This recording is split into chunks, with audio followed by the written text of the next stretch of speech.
ارشاد فرمایا وَمِنَ النَّاسِ مَن يَعْبُدُ اللَّهَ عَلَى حَرْفٍ، لوگوں میں سے کچھ ایسے لوگ ہیں جو اللہ کی عبادت کرتے ہیں تو ایک کنارے پر کھڑے ہو کر کرتے ہیں۔ فَإِنْ أَصَابَتْهُ خَيْرٌ اطْمَأَنَّ بِهِ، اگر اس کو بھلائی پہنچے تو پھر وہ عبادت کرنے والا عبادت گزار مطمئن ہو جاتا ہے۔ وَإِنْ أَصَابَتْهُ فِتْنَةٌ انقلب علی وجهہ خسر الدنیا والآخرہ، اگر اس کو کوئی مصیبت پیش آئے، آزمائش اس پہ آ پڑے، انقلب علی وجہہ، تو جہاں سے آیا تھا ادھر ہی واپس پلٹ جاتا ہے۔ اللہ تعالیٰ فرماتا ہے خسر الدنیا والآخرہ، یہ بندہ دنیا کے اندر بھی خسارہ پانے والا ہے اور آخرت کے اندر بھی خسارہ پانے والا ہے، جس کا انداز یہ ہو، جس کا اللہ تعالیٰ کے ذات کے ساتھ تعلق یہ ہو۔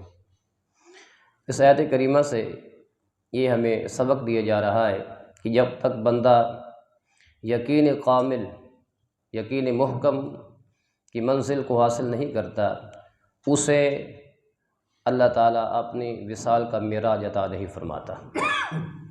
جو تزلزل کا شکار رہتا ہے، جو تشکیک کا شکار رہتا ہے، وہ بندہ کبھی منزل مقصود کو نہیں پا سکتا۔ اب عبادت گزار بھی ہے، سجدہ ریز بھی ہے، لیکن پھر بھی اس کی حالت یہ ہے کہ جب اس کو خیر ملتی ہے تو مطمئن ہو جاتا ہے، جب اس پہ کچھ آزمائش آتی ہے تو واپس پلٹ جاتا ہے۔ اللہ تعالیٰ فرماتا ہے ایسا سجدے کرنے والا سجدہ کرنے کے باوجود پھر بھی خسارہ پانے والا ہے، جس کو اتنا بھی میری ذات پہ یقین نہیں ہے، اسلام لانے کے بعد وہ یہی تقاضا کرتا ہے کہ مجھے دنیا کی رونق ملے، مجھے دنیا کے باغات ملے، صرف سکھ ہی سکھ ہو، دکھ میرے نزدیک تک نہ آئے۔ ایسی بات نہیں ہے، اسلام کے راہوں میں کانٹوں پہ چلنا پڑتا ہے، دکھ بھی سہنے پڑتے ہیں۔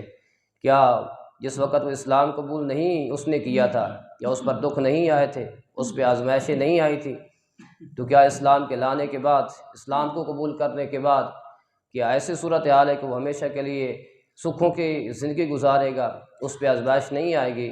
نہیں، ایسی بات نہیں ہے۔ کچھ لوگ جب ایسا طریقہ کار اختیار کرتے ہیں تو خالق کائنات ان کی مذمت فرما رہا ہے کہ ان لوگوں کو نہ ایمان اللہ کی بارگاہ میں قبول ہے، نہ اسلام اللہ کی بارگاہ میں قبول ہے، نہ ہی عبادت اللہ کی بارگاہ میں قبول ہے۔ قبول اسی کی ہے جو خیر میں بھی اپنے رب کے ساتھ اپنا تعلق جوڑ کے رکھتا ہے اور آزمائش کے وقت بھی خالق کائنات کے در کو کبھی چھوڑتا نہیں ہے۔ وہی لوگ اللہ تعالیٰ کی بارگاہ میں مقبول بھی ہیں، درجہ محبوبیت بھی پانے والے ہیں۔ اللہ تعالیٰ نے ایسے لوگوں کی مذمت فرمائی ہے۔ اس آیت کریمہ کا شان نزول کچھ اس طرح ہے، ایک یہودی مسلمان ہوا، اس نے کلمہ پڑھا، کلمہ پڑھنے کے بعد اتفاق سے اس کی بینائی ختم ہو گئی۔ جب وہ اپنی آنکھوں سے ہاتھ دھو بیٹھا تو بڑا پریشان ہوا کہ جو بندہ نابینا ہو جائے اس کو کتنی جو مشقت ہوتی ہے، تکلیف ہوتی ہے، کتنا محتاج ہو جاتا ہے۔ اور اس کے بعد اتفاق سے ایسا ہوا کہ اس کا بیٹا بھی فوت ہو گیا۔ جب یہ دونوں صورتیں اکٹھی ہوئیں تو اس نے دل کے اندر سوچا معاذ اللہ، یہ تو اسلام کی نحوست ہے، میں نے اسلام قبول کیا، اسلام قبول کرنے کے بعد میرا بیٹا بھی فوت ہو گیا، میری آنکھیں بھی چلی گئیں۔ واپس سرکار صلی اللہ علیہ وسلم کی بارگاہ میں، آقا کی بارگاہ میں حاضر ہوتا، عرض کرتا ہے عقل نہیں، جو میں نے آپ سے بیعت کی تھی میں وہ بیعت واپس لینا چاہتا ہوں، میں بیعت توڑنا چاہتا ہوں۔ میرے محبوب نے فرمایا کہ ان الاسلام لا یقال، اسلام کی جو بیعت کی جاتی ہے وہ توڑی نہیں جاتی، اسلام کو چھوڑا نہیں جاتا۔ تو اس نے عرض کیا اور اس نے کہا کہ میں نے اسلام کے اندر کوئی خیر نہیں دیکھی، جب میں نے اسلام قبول کیا تو میری بینائی بھی چلی گئی ہے اور میرا بیٹا بھی فوت ہو چکا ہے، اس میں تو خیر نہیں نظر آتی، اس میں تو نحوست ہی نظر آتی ہے معاذ اللہ۔ میرے محبوب نے فرمایا کہ اسلام بندے کو ایسے کھنگالتا ہے، ایسے پاک اور صاف کرتا ہے جیسے آگ سونے اور چاندی کو، اس کی آلائش کو دور کرتی ہے اور پاک اور صاف کرتی ہے، اسلام بھی ایسے دھو ڈالتا ہے۔ اسلام تو آزماتا ہے، بندے کو پرکھتا ہے، دیکھتا ہے یہ اندر سے اسلام کے ساتھ کتنا پیار کرتا ہے۔ یہ تھوڑی سی آزمائش آئی تیرے اوپر، تو نے کہا اسلام تو کچھ بھی نہیں دیتا، اسلام تو نحوست ہی نحوست ہے۔ معاذ اللہ ثم معاذ اللہ، ایسی بات نہیں ہے۔ جیسے سونے چاندی کو جو اجلا کرنے کے لیے، صاف کرنے کے لیے آگ میں ڈالا جاتا ہے اور وہ آگ کو برداشت کرتا ہے، پھر اس کی قیمت اور دوبالا ہو جاتی ہے، ایسے کوئی بندہ اگر اسلام کے اندر آ کر آزمائش کو قبول کرتا ہے، خندہ پیشانی سے اس کو سینے سے لگاتا ہے، پھر خالق کائنات اس بندے کو اعلیٰ مقام عطا فرما دیتا ہے۔ سونا بننے کے لیے کچھ نہ کچھ تکالیف برداشت کرنا پڑتی ہیں، چاندی بننے کے لیے، خالص بننے کے لیے یقینی بات ہے آلائش کو ختم کیا جاتا ہے، دھویا جاتا ہے، اسلام دھوتا ہے، اس لیے تو اس کو برداشت نہیں کر سکا تو میرے محبوب فرمایا یہ تیرے اپنے من کی مرضی ہے، یہ اسلام نے تجھے قبول ہی نہیں کیا۔ اگر اسلام قبول کرتا تو ایسی باتیں نہ کرتا۔ جب اسلام کا نور انسان کے دل کے اندر جاگزی ہو جاتا ہے، وہ سارے اندیشے سے بالا تر ہو جاتا ہے، اس کو کسی قسم کا کوئی احساس نہیں ہوتا، اس کا تعلق اپنے مالک کے ساتھ جڑ جاتا ہے، وہ خیر کے اندر بھی رب کے ساتھ اور آزمائش کے اندر بھی اپنے رب کے ساتھ جڑا ہوا ہوتا ہے، ہر وقت وہ مطمئن ہوتا ہے، وہ اطمینان کی زندگی گزار رہا ہوتا ہے، ہر سانس میں اپنے یاد کو اپنے رب کی یاد کر رہا ہوتا ہے اور اپنے رب کو اپنا مونس و مددگار سمجھتا ہے اور غمخوار سمجھتا ہے۔ یہ ایک مومن کی پہچان ہے اور مومن کی نعمت۔ جب بھی کلمہ پڑھے تو اس کا یہ انداز ہونا چاہیے کہ اس راستے کے اندر کانٹے بھی آئیں گے، اس کے اندر آزمائشیں بھی آئیں گی، مصیبتیں بھی آئیں گی، مجھے پرکھا بھی جائے گا، اس لیے بے یقینی انسان کو ذلیل و رسوا کر دیتی ہے، کار مسلط میں گرا دیتی ہے، یقین انسان کو وصال کی دہلیز تک پہنچا دیتا ہے۔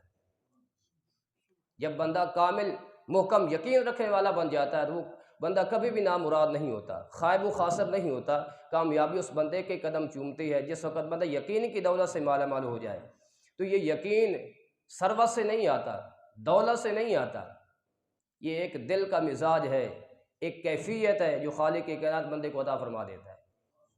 اگر یہی صورتحال ہوتی تو میدان بدر کے اندر صحابہ نہ نکلتے، کتنی مال و دولت ان صحابہ کے پاس تھی، کیا کچھ تھا ان کے پاس، لڑنے کے لیے جاتے ہیں تو ہاتھ کے اندر کھجور کے شاخیں موجود ہیں۔ یقین کس ذات پہ تھا؟ خالق کائنات کے ذات پہ۔ اسی یقین کے بل بوتے پہ کافروں کو مٹایا، یہ مقام حاصل کیا۔ وہ صحابہ کی زندگی ہمیں بتاتی ہیں جن کے پاس کچھ بھی نہیں ہے، حیثیت غلامانہ ہے، لوگ مار مار کے پھینک دیتے ہیں، لیکن جنہوں نے اسلام قبول کیا، مرنا پسند کیا، مٹنا پسند کیا، مار پسند کی، سب کچھ برداشت کیا، لیکن زبان سے ایسا کلمہ بھی نہیں نکالا جس سے شکایت کا اظہار ہو جائے، ہم تو اسلام سے برگشتہ ہو جاتے ہیں۔ حضرت بلال رضی اللہ تعالیٰ عنہ کا واقعہ پڑھتے ہیں، سنتے ہیں، جب بھی پڑھتے ہیں تو مومن کے دل کو ایک لطف نصیب ہوتا ہے اور اسلام کی تازگی نصیب ہوتی ہے۔ ابھی ابن باجہ کو میں نے صبح پڑھا تو وہاں پہ مقدمہ کے اندر اس روایت کو نقل کیا گیا ہے کہ جب کافروں نے اور آپ کے مالک نے آپ پہ ظلم کیا، ظلم کرتا ہے اور سخت دھوپ کے اندر پتھروں پہ ریت پہ لٹا دیتا ہے، سینے پہ پتھر رکھ دیتا ہے، پاؤں کے اندر میخیں لگا دیتا ہے، پھر پوچھتا ہے بلال چھوڑتا ہے خدا کو کہ نہیں چھوڑتا، لیکن کبھی بھی عقیدے کے اندر تسلسل نہیں آتا، شک پیدا نہیں ہوتا۔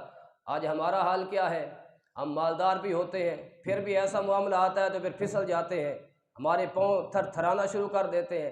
لیکن سلام کروں نا حضرت بلال رضی اللہ تعالیٰ عنہ کو، اس وقت میں کوئی ہاتھ پکڑنے والا بھی نہیں ہے، مارتا ہے اپنی مرضی سے مارتا ہے، پتھر رکھتا ہے اپنی مرضی سے رکھتا ہے، میخیں لگاتا ہے اپنی مرضی سے لگاتا ہے، لیکن پھر بھی ان کی زبان سے کلمہ نکلتا ہے تو احد احد احد کا نکلتا ہے۔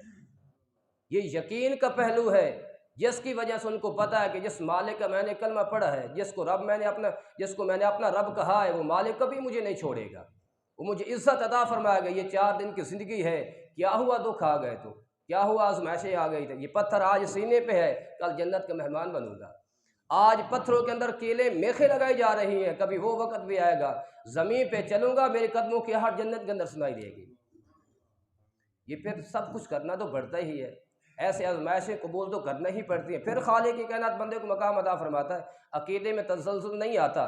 حضرت ابراہیم علیہ السلام کو جب آگ میں ڈالا جا رہا تھا، کوئی آہو پکار، کوئی فغاں نظر نہیں آتا، سکون کے ساتھ مطمئن ہو کر اس پالکی کے اندر بیٹھ جاتے ہیں جس کے ذریعے آپ کو آگ کے اندر پھینکا جا رہا ہے۔ یہ اللہ کا بندہ ہے، یہ کامل یقین ہے۔ اس طرح کے مقام پہ پہنچ کر جب اس مقام پر بندہ پہنچ جاتا ہے، پھر خالق کائنات دنیا کی کسی شے کے ذریعے سے ضرر نہیں پہنچنے دیتا، کیونکہ رب کا محبوب ہوتا ہے۔ خالق کائنات ساری چیزوں کو اس کا جو ہے غلام بنا دیتا ہے، بلکہ وہ ساری چیزیں اس محبوب کے آ کے قدم چومتے اور خیرات حاصل کرتی ہیں۔ آگ بھی آئی تو آپ کے ساتھ جب گلزار بن گئی، قُلْنَا يَا نَارُ كُونِي بَرْدًا وَسَلَامًا عَلَىٰ إِبْرَاهِيمَ، قانونی تبدیل فرما دیا۔ کس کے لیے؟ اپنے محبوب بندے کے لیے۔ یہ ہے یقین کامل، یقین محکم۔ ہم یقین سے عاری ہو چکے ہیں، ہمارے اندر یقین وہ رہا نہیں ہے۔ اتنی کثرت کے ساتھ مسلمان ہونے کے باوجود پسپا کیوں ہیں، ذلیل کیوں ہیں؟ بے یقینی ہے۔ سنہ تہذیب حاضر کے گرفتار، غلامی سے بدتر ہے بے یقینی۔ اقبال نے تو پہلے ہی کہہ دیا تھا اس حوالے سے ہمیں سمجھانے کے لیے، یہ غلامی سے بے یقینی بدتر ہے۔ بے یقین جب بندہ ہو جاتا ہے، غلامی کے اندر پھر بھی کچھ نہ کچھ ایسے صورتحال ہے، جو بے یقین بندہ ہو جاتا ہے وہ تو بالکل منحوس بن جاتا ہے، اس کے تو پلے کچھ بھی نہیں ہوتا۔ اس لیے بے یقینی اپنے اندر سے نکالنی چاہیے۔ اب اتنے کثیر تعداد کے اندر بھی ہو کر پھر بھی دعائیں مانگتے باری تعالیٰ، اے کعبہ کو ابابیلوں سے بچانے والے ہماری مدد کر۔ تو ہمیں خالق کی کائنات کس لیے پیدا کیا ہے؟ دعا تو رب سے مانگنی چاہیے، یقیناً مانگنی چاہیے، لیکن کم از کم ہم نے کبھی ایسا کوئی کردار بھی ادا کیا ہے اسلام کی حفاظت کے لیے، اسلام کو بچانے کے لیے؟ یہ بے یقینی والا معاملہ ہے، ہمارے اندر بے یقینی اسی وجہ سے پیدا ہو چکی ہے، مال کی وجہ سے، دولت کی وجہ سے، ثروت کی وجہ سے ہم اس کے پیچھے پڑ چکے ہیں۔